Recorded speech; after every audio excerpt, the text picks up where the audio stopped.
ассалому алайкум дӯстон, хуш омадем ба шабакаи мо. дар навори имрӯза барои шумо беҳтарин ва тозатарин хабарҳоро омода кардем.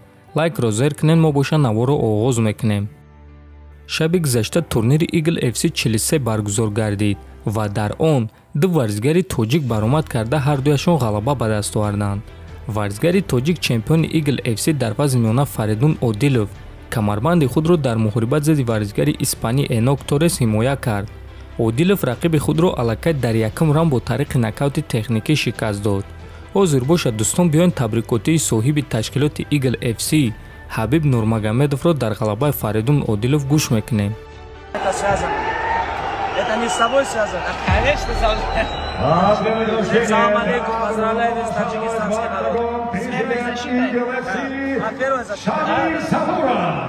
баъди муҳориба Фаридун Одилов дар суҳбат бо журналистҳо аз нақшаҳои худ хабар дод ва гуфт ки муҳорибаи навбатиашро дар куҷо ва зидди кӣ гузарондан мехоҳад. барои ман фарқ надорад ки рақиби навбатии ман кӣ мешавад. ман доимо ҳамин гуна мегӯм. касеро ки роҳбарои ташкилот ба мо пешниҳод кунанд, бо ҳамон меҷангем. агар Шлименко, пас бо Шлименко. агар ягон каси дигарро пешниҳод кунанд, пас бо он. ҳама орзуи ба UFC рафтанро дорад, аммо ман ҳозирашда дар ҳамин ҷо баромад кардан мехоҳам. ва чӣ хеле ки мураббии ман Раҷабалӣ Баёнов гуфт, мо аз рӯи шартнома як муҳорибаи дигар дорем ва ба мо ваъда доданд ки агар ғолиб шавем, пас ба UFC меравем. барои ҳамин ман бо любой кас тайёрам ки муҳориба гузаронам ва баъд агар ки ташкилот моро ба он тарафи уқёнус сар диҳад, пас барои ин ҳам шод мешавем. барои муҳориба зидди Шлименко ё любой рақиб ба мо тақрибан 3 ё 4 моҳ лозим аст ки мо тайёр шавем. муҳорибаи навбатии худро ма пеш аз моҳи Рамазон гузарондан мехоҳам, чунки дар Рамазон мо рӯза мегирем.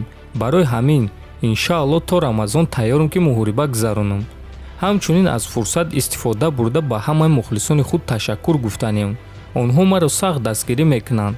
ман фикр мекунам ки аз ҳама мухлисони беҳтаринро мо дорем. мухлисони тоҷик, гуфтааст Одилов.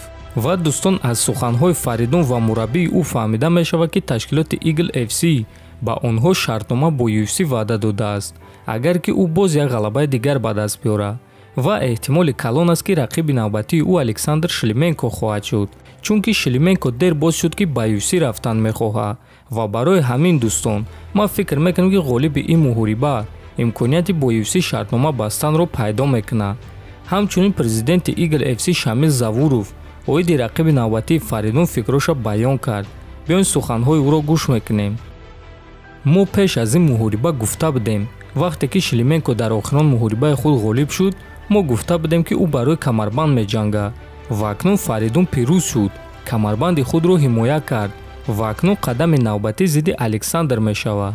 фикр мекунем ки ин муҳориба то Рамазон баргузор мегардад, чунки баъди Рамазон мо бояд боз тақрибан 3 моҳ интизор шавем, то ин ки Фаридун худро барқарор кунад. барои ҳамин аз ҳама беҳтар ин то Рамазон аст, гуфтааст Завуров. дӯстон, фикр мекунем ки муҳорибаи Фаридун Одилов зидди Александр Шлименко муҳорибаи беҳтарин хоҳад шуд. шумо дар ин бора чӣ фикр доред? ҳатман фикротонро нависед. дар охир боша мо боз як маротибаи дигар Фаридун Одилов, Умед Мусоев, дастаҳояшон ва ҳамаи шуморо дӯстон табрик мекунем.